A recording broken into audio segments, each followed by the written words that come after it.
Hey, what's going on? This is Troy, and this is the Planet 76 podcast, your source for Sixers news, highlights, hot takes, and more. Welcome to the show.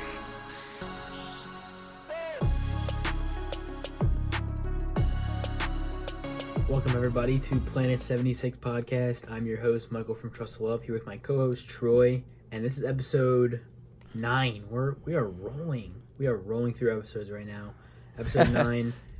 We are going to continue with our Sixers recap / off-season / everything that we got going on so far since the Sixers have been eliminated from the playoffs. And don't forget to subscribe to the podcast wherever you get your podcasts. Spotify. Well, Spotify was being weird for a hot minute. I know that.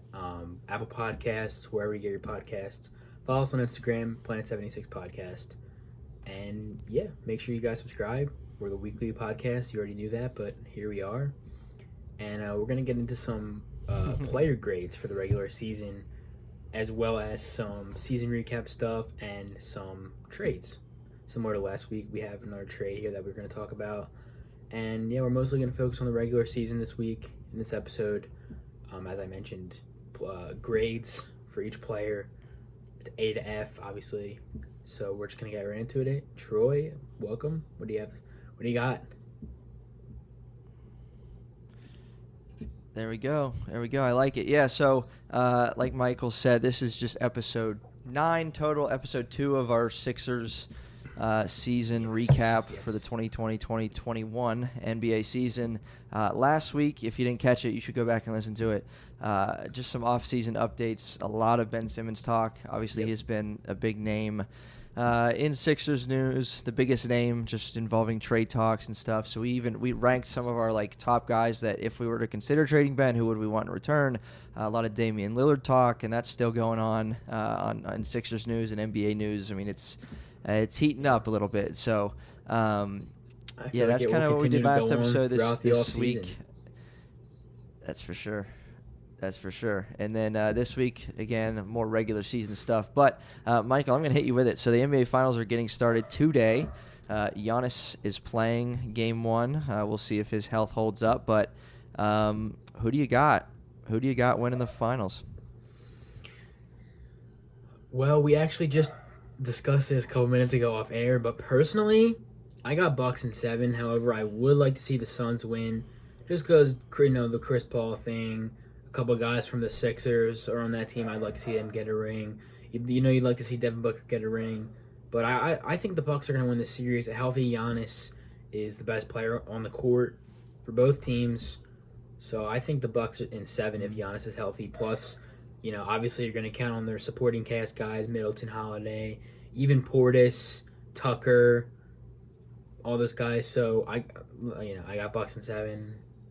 That's what I'm running with. I'm going to keep Bucks in 7. Okay. Throughout the playoffs, I've sort of changed my predictions throughout the rounds, but I'm going to keep Bucks in 7. Even if it goes 6, I'm going to go Bucks in 7.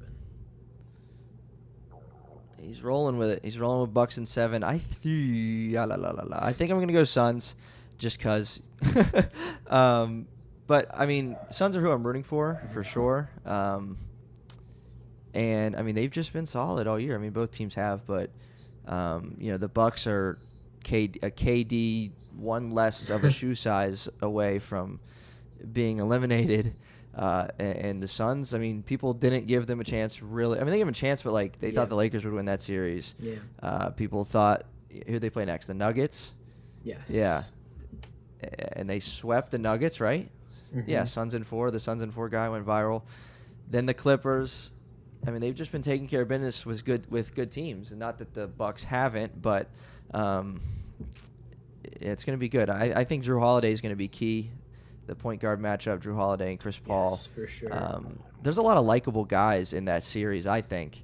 I like Drew Holiday, of course, Sixers fan. Drew Holiday, Giannis is a pretty likable guy. You can't not like Drew Holiday, honestly. Yep. Devin Booker. Mm-hmm. Mikal Bridges, people, there's some likable guys. Yeah. So I don't think anybody's going to be too upset if one of these teams or whichever of these teams gets the job done in the NBA Finals. All right, so Michael, there was a trade offered apparently, allegedly, to the 76ers this past week since we last recorded. Big emphasis what was that? on Let's allegedly. chat about that one. Big emphasis on allegedly, because you can't really believe everything you read, so... So Malcolm Brogdon, Mm-hmm. what was the deal, and what are your thoughts? Well, apparently it was Malcolm Brogdon and a first-round pick, I believe, right? And the Sixers, Yep. air quotes, I'm doing air quotes right now, supposedly rejected this deal, which, again, I don't know if it even was offered. I don't know if this was a real thing, but apparently the Sixers rejected it, which I believe they were right to do. We can get more into that if we would like to. And apparently Simmons' trade value is higher than the general media thinks, which, spoiler alert, the general media is usually wrong, because a lot of the general media are just people who are really not sure what they're talking about. And they see things online and they take off and run with it. Oh, Ben Simmons sucks. He's only worth a second-round pick. Oh, okay. Spreads like wildfire. And that's what you get that's what you get. So that's why his trade value is reportedly higher, because you have people who don't know what they're talking about making claims. So Ben Simmons' trade value allegedly higher than people think. Yes. I'm not personally surprised by that. I think obviously he was getting a ton of scrutiny and just slander. I mean, it was just insane the amount of slander he was receiving for a couple weeks and has been continuing to receive for even taking a vacation to start his off season. I mean, why are we getting on a guy for taking a vacation for a week after 10 months of basketball? We all do it. We all yeah. take vacations in the summertime. So that's beyond me. Do I think the Sixers handled the trade, quote, like you said, offer correctly? I think so. I mean, offer, yeah, did they handle it correctly? I believe so. I mean, Malcolm Brogdon, yes. I mean, he's good, but he's not Ben Simmons, and, a team that's wanting and desiring to win right now, and Joel Embiid in his prime, a first-round pick's not really, something we're dying for at the present moment. So that's just kind of the latest on Ben Simmons. I read some stuff today about Damian Lillard saying the Sixers are making their final push to get him, or they're working up a trade offer now to get him. Like, I don't know if there's anything at all to that, but I seriously doubt it. I don't want to be that guy, but the NBA Finals haven't even started yet. I don't. Yeah, exactly. It doesn't. I don't know. It doesn't. To me, Not it yet. doesn't add up. But it's not their final push. That's for sure. Yeah. No way. Exactly. Yeah. So people are just, like we said last week, people are just saying what they want to say, and we're kind of dealing with that. So I'll tell you what I'm going to do. So this is a regular season recap. Michael, I have got the greatest. I don't know about greatest, but it's up there for summaries of the 2020-2021 regular season in like 3 minutes or less. All right, I'm going to hit you with it. Like, you could have not watched the Sixers all year, and I'm just going to give you all you need to know about the regular season. So let's roll with that. Fantastic. All right, you ready? Don't time me. Let's do it. All right. He's already snoozing on me. 49-23 record, 29-7 at home, 20-16 on the road, much improved from last year. They finished 1 game up on the Brooklyn Nets, 3 games up on the Milwaukee Bucks, who are currently in the finals. The season started with a 7-1 start, and then the COVID games started rolling in for the Sixers. 3 straight games with very limited lineups. Tyrese Maxey dropped a notable 39 points in a loss to Denver in a 7-man lineup in the COVID games, featuring guys like Dakota Mathias and a lot of Isaiah Joe in those ones. So 7-1 to 7-4 after COVID started affecting them. There was a big game late January, a win against the Lakers. I know we were all excited about. Tobias Harris hit the game winner in that one, 107-106. Our stars came out to play. That was when I first knew okay, this team we got something here. So Embiid had 28, Ben had a triple double, Tobias had 24, and a game winner late January against the Lakers. Whew. All right, still going. January into February. This was Joel Embiid's MVP stretch, without any doubt. So listen to these numbers across 13 games, just points. 13 games in which Joel Embiid played in from late January into February. 42, 38, 33, 28, 37, 34, 37, 33, 25, 35, 35, 31, and 50. Wow. 13 straight games in which Joel Embiid played for an average of over 35 points a game.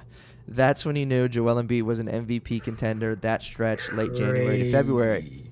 A game in which Joel Embiid did not play in, I think, early February. Simmons had 42 in a loss against the Utah Jazz. Jordan Clarkson had a 40-piece in that one. We tried to make a late comeback, couldn't get the job done. Embiid's career high, just mentioned, he had 50 against the Bulls on February 19th. I believe that was an ESPN game.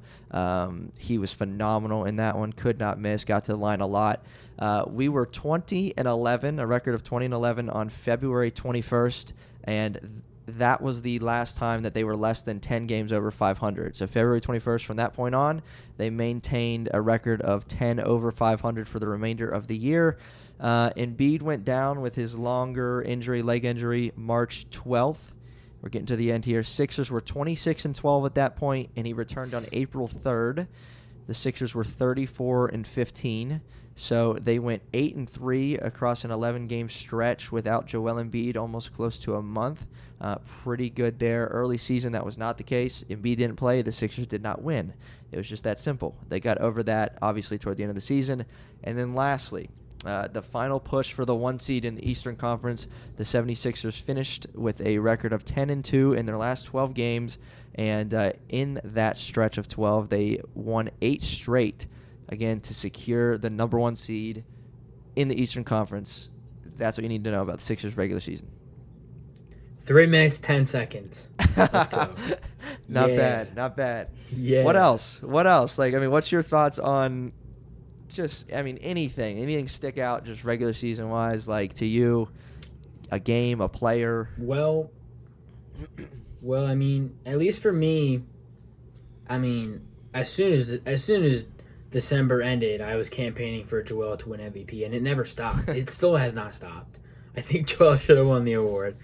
But I've made posts about it on my account, but I feel like just how good Embiid has been this season compared to how good he's been in the past seasons. Now, this is not saying that he's been bad, which obviously has not been bad, but he's looked the best he's been this season, and that's saying something because, again, he has looked also very good in past seasons. So the fact that he can take his game up to this level, and he's still not even the best he's going to be. He's just entering his prime. So the fact that he's dominating on a level like this, and he's still not the true player that he's going to be, it's mind-boggling to me. Yeah. Because we are going to see a better version of Joel Embiid at some point. And that's, you can't even think of it because you see him play and you think, wow, this guy is amazing. How could he get any better? But he's going to get better. He's going to get better. And this season was more or less the beginning of his just dominating everybody. Mm-hmm. Mm-hmm. Well said. The big fella was tremendous this season. You know, even in that stretch of games, the 13-game stretch where he was unbelievable all year. But during that stretch, like, some of those games were close. And, you know, one thing I remember is, like, he was big in the mid-range late in games. You know, we needed a bucket. We were going to Joel, and he was going to go get us a bucket. He was clutch this season. Enough said. Like, he was just very, very, very good late in games, down the stretch of some of those close ones during, you know, that stretch of 13. He's just amazing, and I think you said it best. Like, he's going to get better, and that's scary. That's very scary for a lot of teams in the Eastern Conference. A lot of coaching staffs in the Eastern Conference having nightmares. What are they going to do with this guy? Game plan for this, right? So he's going to get better. I think that's true. So, where are we going from here? What else we got to talk about? Yeah, I mean, other than the season, we're going to jump to player grades like I mentioned in the intro. And like you said, I forget if it was during recording or not, but we're going to just go through each player on the Sixers. We left out, it looks like we're running with 10 players. which is great because I only did 11 in my grades anyway, so that's great. And we're just going to Troy's gonna give me the stats, and we're gonna talk about the grades after the stats and some notable points about some players, and we're gonna run from there. So let's just hop right in. There we go. All right, Yeah. sweet. So we know the story with the 76ers, their record, some key moments from the year that we highlighted. Now we're just going to focus on individual players. Yes. So we're going to go through the starting lineup, then we're going to hit 5 guys from the bench. So Ben Simmons this year, and then Michael's going to, if you don't know what Michael's talking about, he gave his season grades on his Trust the Love Instagram page. I posted my so season he was able to grades do a while that. back. People actually really enjoyed that. Yeah. So we decided to bring it onto the podcast and talk about it on here. So Exactly.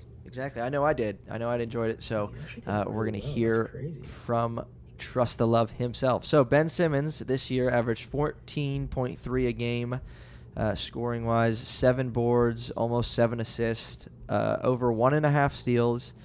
He finished, of course, second in the Defensive Player of the Year voting, and he played 58 games out of a possible, 72 this year? So, 72. So, Michael, Yes. Ben Simmons' grade, regular season. So, and I got a lot of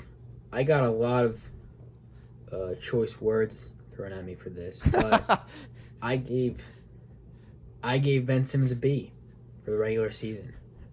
I said basically that he had a really interesting season. He started off poorly, but heading into the All-Star break, he played like a top 15 player in the league. Not an exaggeration, by the way.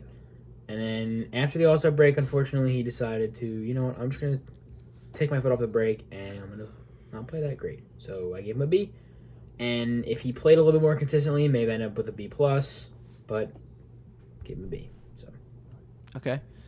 All right, Ben Simmons with a B. I don't mind that at all. I do have a question for you on that one. I won't have a question on everybody. But Ben Simmons, points, rebounds, assists, the 3 major categories. Mm-hmm. He had a career low average in every statistical category. Mm-hmm. Now, I think you and I both, saying that now, but, watching the Sixers all year, it's not like, oh, my goodness, Ben was just, terrible. He was career low in everything this year. It wasn't, that noticeable, I guess, because it was, just a little bit lower in each category. But we saw Ben, his second year a couple years ago, average 17, almost 9 assists, almost 9 boards, and almost 8 assists. Last year, 8 boards, 8 assists. This year, 7 boards, 7 assists. Just down a little bit. But how much of that is okay, Ben didn't play as well this year? And how much of that is, okay, it's a new scheme, it's new teammates, it's a new coaching staff? He also had a career low in minutes per game this year as a 24-year-old. Kind of interesting. Mm-hmm. LeBron's career low in minutes was because he's 35 years old. Right. What's your thoughts? Right. How much of that is, okay, Ben Simmons took a step back? How much of that's coaching? That kind of thing.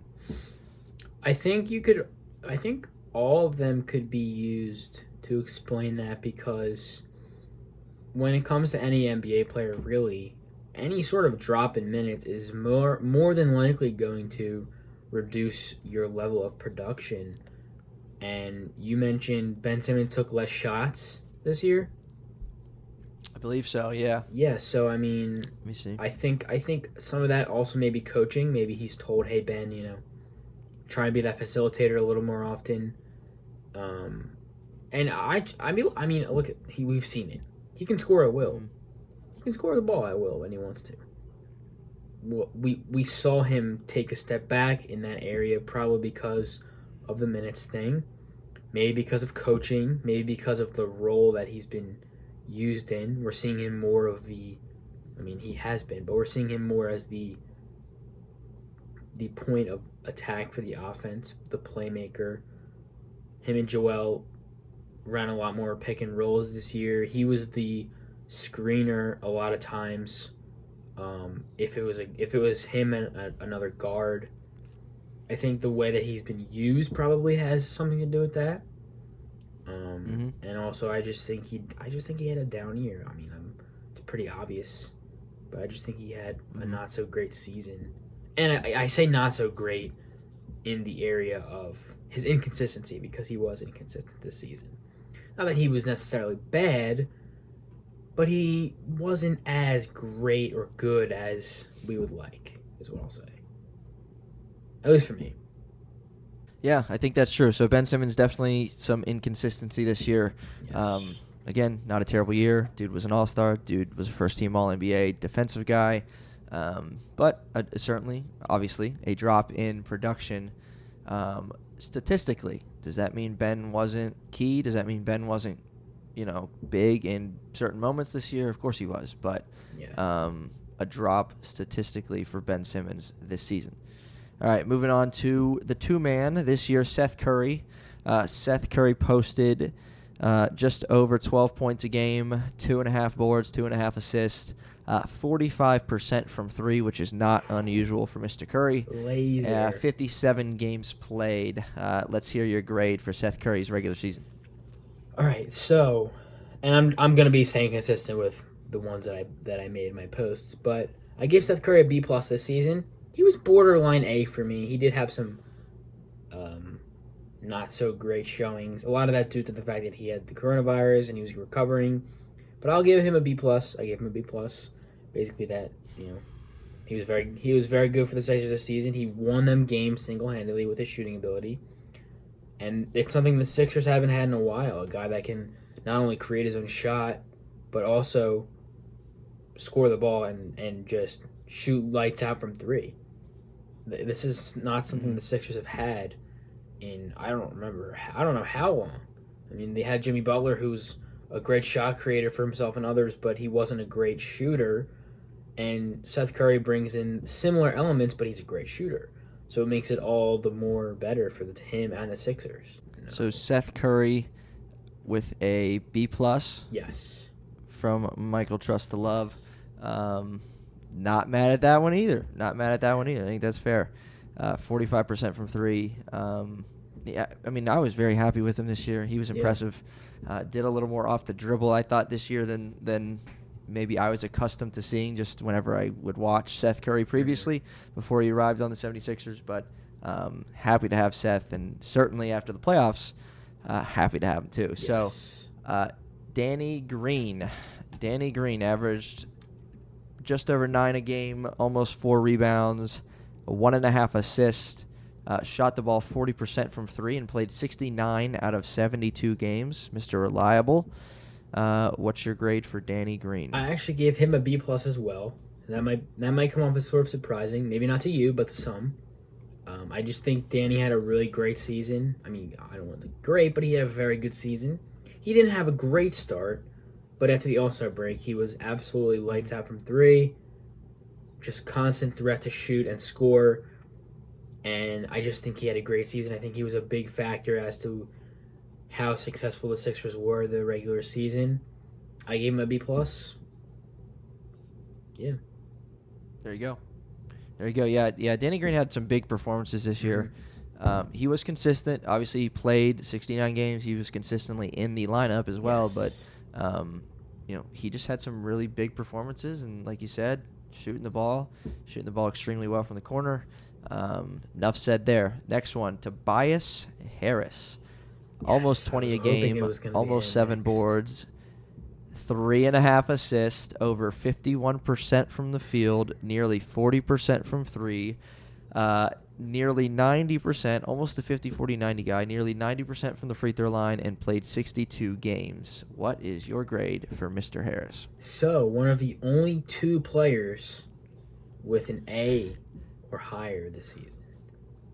A- is what I give to. Actually, is an A- higher than an A? A- is not. Well, in the A range, I should say. I should be more specific. One of 2 players with an A range this season. I give Tobias Harris an A-. Like I said in my post, I have really nothing negative to say about Tobias. He was elite this season, and that's not an exaggeration at all. Like you mentioned, he was a near 50-40-90 guy. He was at one point, however, I think his free throw percentage dipped a little bit under 90. And he was fantastic this season. All-Star snub. We were talking about that a couple episodes ago, I believe. Probably sort of toward the beginning of the podcast, but All-Star snub. elite. I mean, you really can't say much more. He was easily our most improved player outside of maybe Joel, but he played amazing. And he was very good defensively as well this season, which is something we're not used to seeing from Tobias. Yeah. Yeah, I mean, he's a guy who he just continues to he's a true pro. Sorry, he's a true pro. He continues to find a way to improve in whatever area he needs to improve. And this year, he was just very consistent offensively, very much improved defensively. I think he took that seriously in the offseason, and it showed in just the ways that he was able to improve. I think getting Doc Rivers with him was huge. Exactly. I think he just seemed more free. He seemed way more free flowing within the offense. Yeah. It was great. Yeah, and credit to the coaching staff. They gave him positions and plays that he could succeed in, and he did. So Tobias Harris with an A-. Yep. All right, last one in the starting lineup, Mr. Joel Embiid. 29 points a game, 11 rebounds, 3 assists, 37% from 3, 86% from the free throw line, which is big considering he gets there all the time. Finished second in the MVP, as you noted. Still running that, count the votes kind of thing with you for the MVP. And he played 51 games this year. So what do you grade Mr. Joel Embiid? Joel Embiid gets an A+ for me. Absolutely phenomenal season on both ends of the floor. He was a top 5 defender, as well as I believe he was a top 5 scorer as well in the league this season.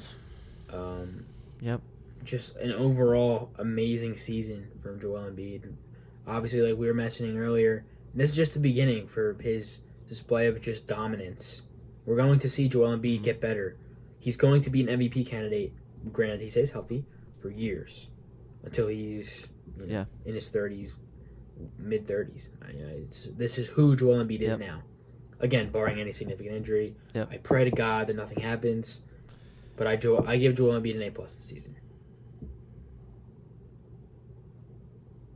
Yep. Joel, A+. Not even going to go anywhere else with that. We're rolling with that. Let's roll to the bench. We got 5 guys on the bench to talk about. One being your guy, Shake Milton, 13 points a game off the bench, 2.5 boards, 3 assists, 35% from 3. Another guy that played a lot of games. He played in 63 games this year. What do you rate Mr. Shake Milton? Shake Milton, it was a little bit difficult for me to give him this grade. I mean, it wasn't a bad grade, but I do like Shake. I wish he had a better season in the playoffs and regular season, but I gave him a C+. And he did have some nice performances throughout the season, but he was a little bit inconsistent, and I can't favor him in this scenario. I need to be as unbiased as possible, so I gave him a C+.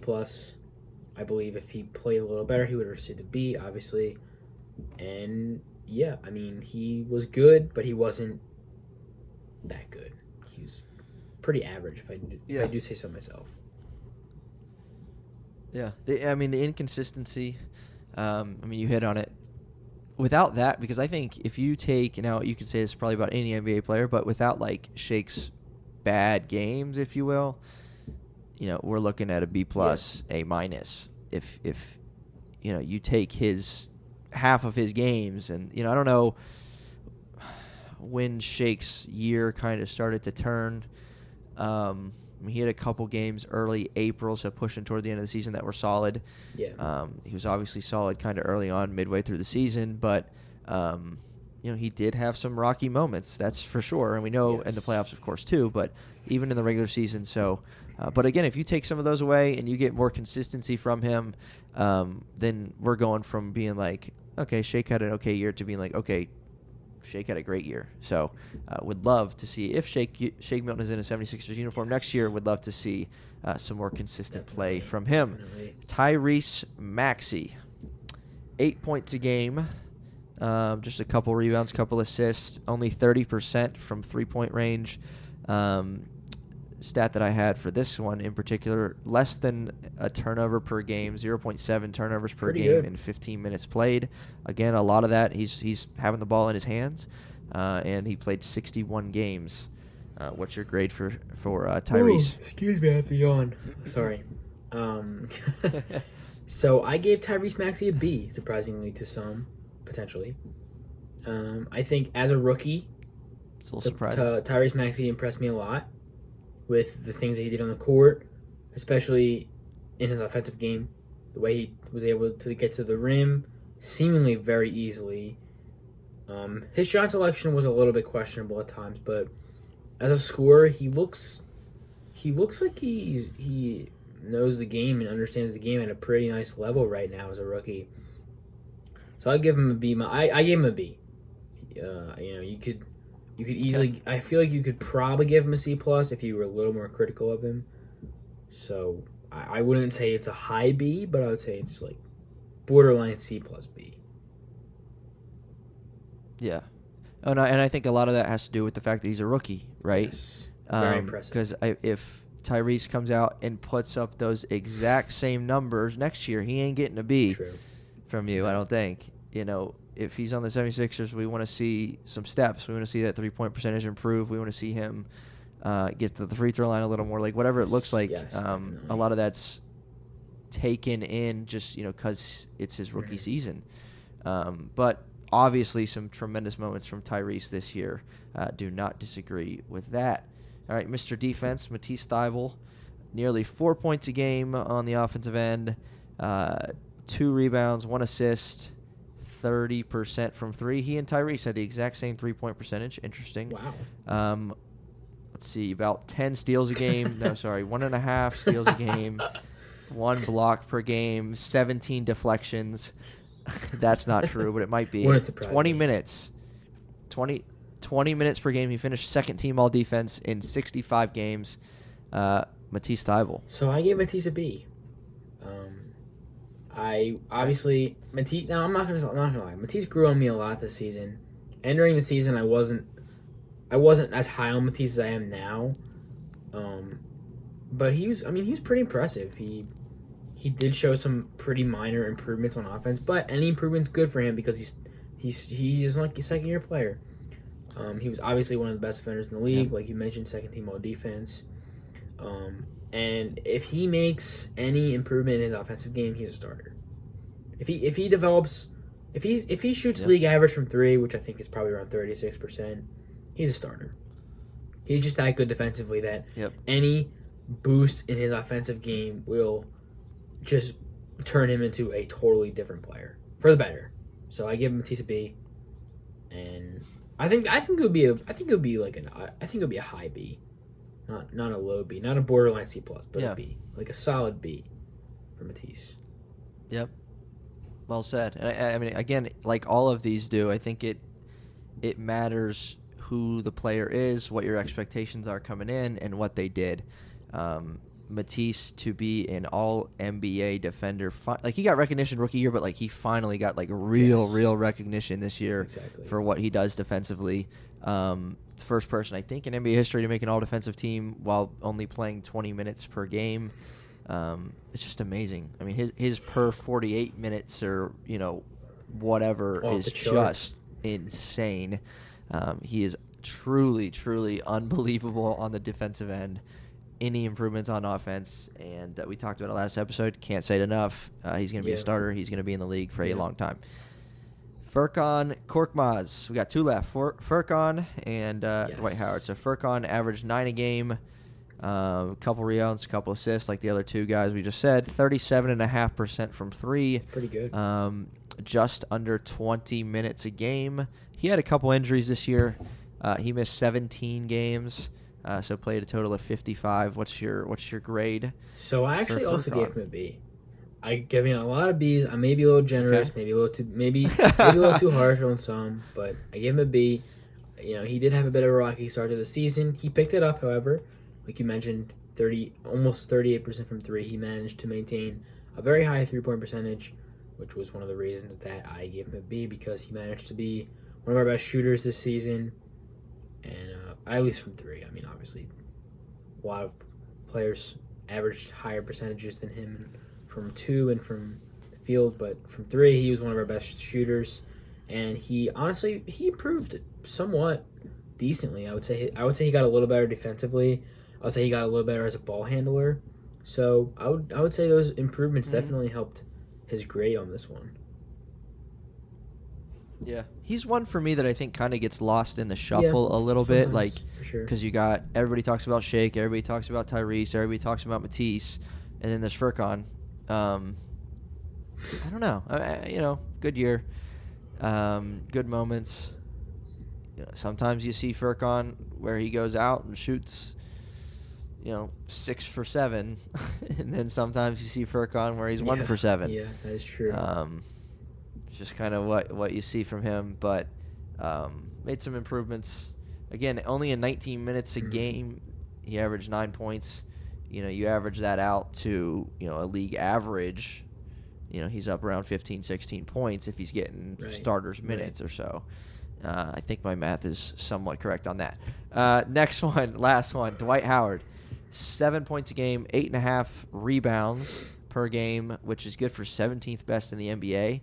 In just 17 minutes, he averaged 8.5 boards, 69 games played. So he and Danny Green, the two oldest guys, led the team in games played with 69 apiece.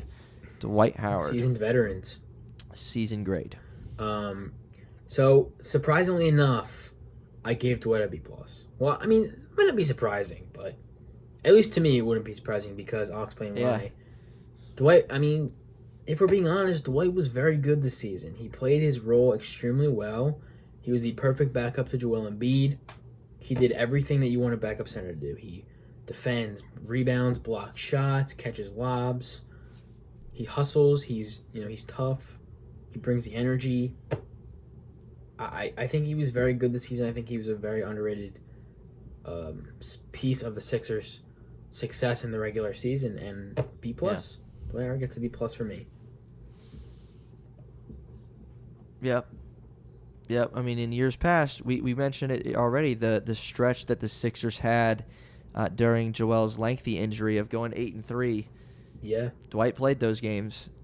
In years past, you have Kyle Amir O'Quinn. Johnson or whoever else, Kyle O'Quinn. Oh my goodness. We're not expecting to go 8-3 in 11 games without Joel Embiid. Let's just be honest.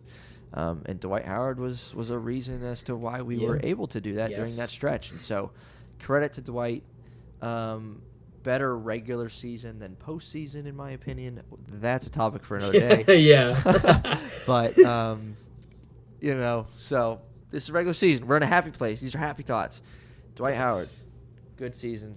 But that's our player grades, or that's Michael's player grades for the season. That's my kind of comments on each one and the numbers with that. So, I don't know. What else we got today?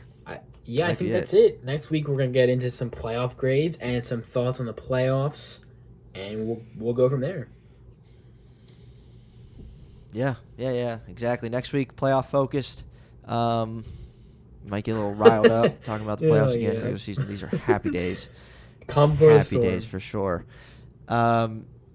Exactly. And then I think too we'll let's say all these guys are on the Sixers roster next year. We can go into next week saying, okay, what do we want to see from this guy? How can they improve? How can Shake go from a B to an A? How can Dwight go from a B- to a B+? Like whatever it is. What do we want to see from these guys, and what can be different next year? Yeah, for sure. For sure. Good? Sounds great. Yeah. All right. You will hear from us next week. Make sure you tune in for that final episode of our 76ers season recap right here on Planet 76. Be sure to subscribe, leave a comment, leave a rating. Instagram. Go follow our Instagram. Yes. What else, Michael? What else? Subscribe, follow us on Instagram. Make sure you guys keep an eye out for our next episode. And, that's all I got to say. That's it. Share this episode. Takes 5 seconds. Share it with someone. Share it with a Sixers fan. Share it with a non-Sixers fan. Share it with an NBA fan. Share it with a Damian Lillard fan, because he might be a Sixer, Just saying. All right. We'll leave that thought. We'll see you next time.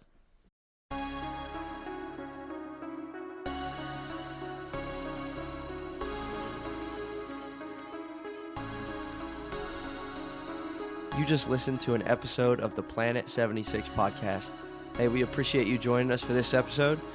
Whatever platform you're on, why don't you hit that subscribe button for us, and we'll see you next time.